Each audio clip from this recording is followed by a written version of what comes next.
Pse nuk e kryjmë këtë obligim? Kalkulon për shembull punësimin, kalkulon autoritetin, kalkulon për shembull tyrat, kalkulon për gjitha këto janë kalkulime të paqëndrueshme, të gabuara. Nga sallapat, shikoj çfarë krijesa kam angazhu për më u kujdes për ushqimin tënd, që ti jesh komplet i orientuar me breng si më madhuru mua aftë.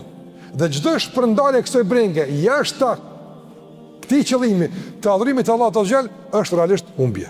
Është realisht dështim aftë.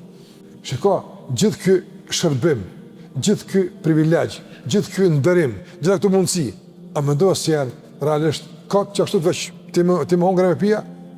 A mendoj që s'ka me pas kur një ditë kur kime e pagu këta? Pastaj të kallëzojmë edhe qysh ti mundesh me garantu një llogari të lehtë. Wa ma khalaqtul jinna wal insa illa liya'budun. Me adhurim. Çmimi i këtë begative është adhurimi. Sura Adrat na mëson sa duhet me pagu që tash. Sa më pagu Allahu xhallahu ala dillën që e mon, sa më pagu. Sa më pagu tokën Allahu. Tokën, sa më pagu. Sa më pagu Allahu siën. Sa më pagu. Ja pagun me sejdë. Ja pagun me xherel. Ja pagun me ndjek. Çështë Allahu pranon.